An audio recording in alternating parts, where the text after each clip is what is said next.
அஸ்ஸலாமு அலைக்கும். இந்த கதை எகிப்தில் புகழ்பெற்ற அறிஞர் ஷேக் முஹம்மது ஹசன் நேரடியாக கேட்ட ஒரு உண்மை சம்பவமாகும். இது நம்மனைவருக்கும் ஒரு பெரிய எச்சரிக்கையாகும். ஒரு நாள் ஷேக் வழக்கம் போல மசூதியில் பாடம் நடத்திக் கொண்டிருந்தார். பாடம் முடிந்த பிறகு ஒரு இளைஞன் அவரிடம் வந்தான். இந்த இளைஞன் எப்போதும் பாடங்களுக்கு வருவான், இஸ்லாத்தை படிக்கவும் நல்ல முஸ்லிமாக வாழவும் முயற்சிப்பவன். ஆனால் அன்று அவன் முகத்தில் பெரிய துயரம் தெரிந்தது. அவன் மெதுவாகச் சொன்னான், ஷேக், என் அம்மா என்னிடம் சொன்னார்கள் என் அப்பாவுக்காக துஆ செய்யச் சொல்லி. அப்பா பெரிய கஷ்டத்தில் இருக்கிறார். அல்லாஹ் அவரை மன்னித்து ஆரோக்கியம் தர வேண்டும் என்று பிரார்த்திக்க வேண்டும். ஷேக் சொன்னார், இன்ஷா அல்லாஹ், நான் துஆ செய்கிறேன். சில நாட்களுக்குப் பிறகு அந்த இளைஞன் மீண்டும் வந்தான். ஆனால் இம்முறை அவன் முகம் மேலும் துயரத்தில் இருந்தது. அவன் சொன்னான், ஷேக், என் அப்பா இறந்து விட்டார். ஆனால் மிகவும் பயங்கரமான விதத்தில் இறந்தார். ஷேக் மென்மையாக கேட்டார், என்ன நடந்தது? இளைஞன் ஒரு ஆழ்ந்த பெருமூச்சுடன் விவரித்தான். ஒரு நாள் நாங்கள் எல்லோரும் வீட்டில் ஒன்றாக உணவு சாப்பிட்டுக் கொண்டிருந்தோம். என் அப்பாவுக்கு முன்பே உடல் நலமில்லாமல் இருந்தது. திடீரென அவருக்கு வயிற்றில் ஒரு விசித்திரமான வலி வந்தது. அப்பா குளியலறைக்கு ஓடினார். எங்களிடம் யாரும் அங்கு வரவேண்டாம் என்று சொன்னார். யாருக்கு முன்னாலும் தம்மை மோசமான நிலையில் காட்டுவது அவருக்கு விருப்பமில்லை. அவர் கதவை மூடி எங்களை வெளியே நிறுத்தினார். உள்ளே வலி அதிகமானது. அப்பா வாந்தி எடுக்க முயன்றார். ஆனால் வலி மிகவும் தீவிரமாக இருந்தது. அவரால் நிற்கக்கூட முடியாமல் கழிப்பறை முன் முழங்கால் குத்தி விழுந்தார். முகம் கழிப்பறைக்கு அருகில் இருந்தது. வாந்தி எடுக்க முயற்சித்துக் கொண்டிருந்தார். திடீரென ஒரு பெரிய கத்தல் சத்தம் கேட்டது. பிறகு எதுவும் இல்லை.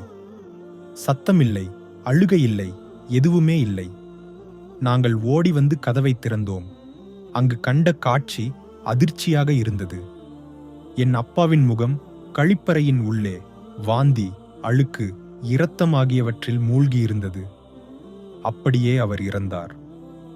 இந்த விவரணையை கேட்டு ஷேக் அதிர்ச்சியடைந்தார்.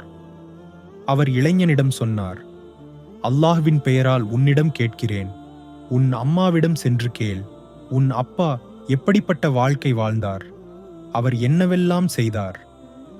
இளைஞன் சென்று சிறிது நேரத்துக்குப் பிறகு திரும்பி வந்தான். அவன் சொன்னான், ஷேக், என் அப்பா ஒருபோதும் தொழுததில்லை.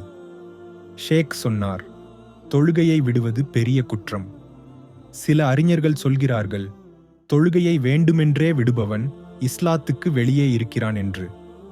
மற்றவர்கள் சொல்கிறார்கள், அவன் இன்னும் முஸ்லிமாக இருக்கிறான், ஆனால் பெரிய பாவி என்று. எப்படி இருந்தாலும் அது ஆபத்தான பாதை. ஆனால் உன் அப்பாவின் மரணத்தை பார்க்கும்போது இதற்கு மேல் வேறு ஏதோ இருப்பதாக தோன்றுகிறது. ஷேக் மீண்டும் சொன்னார், நீ மீண்டும் சென்று அல்லாஹ்வின் பெயரால் உன் அம்மாவிடம் கேள். உண்மையைச் சொல்லச் சொல். தொழுகையை விடுவதைத் தவிர உன் அப்பா வேறு என்ன செய்தார்? இளைஞன் மீண்டும் சென்று திரும்பி வந்தபோது அவன் முகம் மிகவும் தீவிரமாக இருந்தது. அவன் சொன்னான், என் அம்மா சொன்னார்கள், என் அப்பா மக்களுக்கு பணம் கடனாக கொடுப்பார், ஆனால் வட்டி வாங்குவார். 1000 ரூபாய் கொடுப்பார், 1500 ரூபாய் திருப்பி வாங்குவார். அவர் வட்டி வியாபாரம் செய்தார். அதை கேட்டதும் ஷேக் ஒரு வலிமையான வார்த்தை சொன்னார், உன் அப்பா ஹராமான பொருட்களை உண்டார். அவர் அழுக்கால் வாழ்ந்தார். கடைசியில் அவர் அழுக்கிலேயே இறந்தார். இது ஒரு தற்செயல் நிகழ்வல்ல. ஷேக் தொடர்ந்தார், ஒருவர் முஸ்லிம்களிடையே வாழ்ந்தாலும், மசூதிக்கு அருகில் வசித்தாலும், அவரது பிள்ளைகள் இஸ்லாத்தை படித்தாலும், அவர் அல்லாஹ்வை பின்பற்றாமல் பாவத்தில் வாழ்ந்தால் இந்த சூழல் எதுவும் அவரை மரண நேரத்தில் காப்பாற்றாது. பின்னர் ஷேக் ஒரு முக்கியமான உண்மையைச் சொன்னார். ஒவ்வொரு முஸ்லிமும் நினைவில் வைக்க வேண்டியது, ஒருவர் எப்படி வாழ்கிறாரோ அப்படியே இறப்பார், எப்படி இறக்கிறாரோ அப்படியே மறுமை நாளில் எழுவார்.